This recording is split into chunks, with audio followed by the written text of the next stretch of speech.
आषाढ़ कृष्ण पक्ष देवशयनी एकादशी। इस एकादशी का व्रत करने से सभी पापों से मुक्ति मिल जाता है और इस कथा को सुन लेने से मात्र भगवान प्रसन्न हो जाते हैं। इस एकादशी का नाम है देवशयनी। भगवान विष्णु योग निद्रा में सोने जाते हैं 3 माह के लिए और प्रभु भोलेनाथ को अपना कार्यभार सौंप देते हैं, इसलिए इस एकादशी का नाम पड़ा देवशयनी एकादशी। भगवान विश्राम करने जाते हैं योग निद्रा में। इतनी कथा सुनाने के बाद भगवान ने कहा कि अब तुम्हें देवशयनी एकादशी की व्रत कथा कहता हूँ, सुनो। इस एकादशी का व्रत करने से मनुष्य के सब पाप नष्ट होते हैं और वह सभी सुखों को प्राप्त करते हैं। बहुत पहले सतयुग में बड़ा धर्मात्मा राजा रहता था।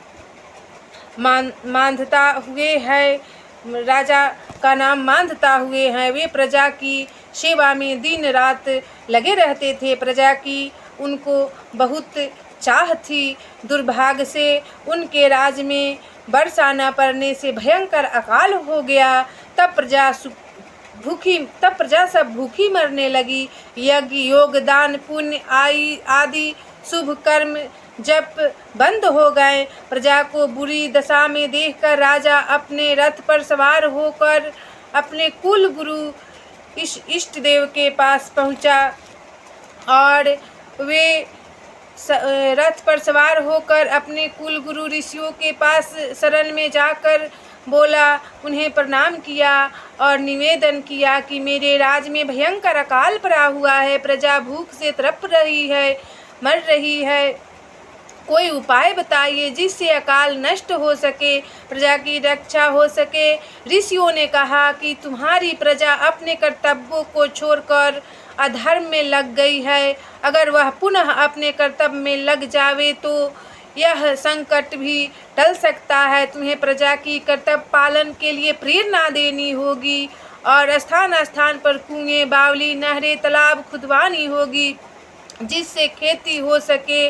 राजा ने ऋषियों की आज्ञा अनुसार मानकर स्थान स्थान पर कुएं, तालाब, नहरें, बावली आदि खुदवाकर अपने कर्तव्य का पालन किया और प्रजा ने भी अपने कर्तव्य का पालन पर ध्यान दिया, जिससे अकाल नष्ट होकर प्रजा को सुख प्राप्त हुआ।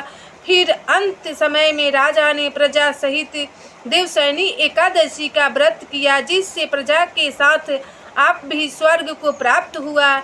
इसकी विधि यह है कि एकादशी के दिन भगवान को शयन करवावे और जब चतुर्मासी के बाद तुला राशि पर सूर्य आवे तब उन्हें जगावे। मूर्ति को स्नान कराकर साफ आसन पर स्थित करे। इसके बाद विधि पूर्वक चंदन, धूप, दीप, नैवेद्य, चरणामृत तथा पुष्पादि से पंचामृत तथा पुष्पादि से भगवान की पूजा करे। तत्पश्चात ब्राह्मणों को भोजन कराकर दान दक्षिणा देकर विदा करे।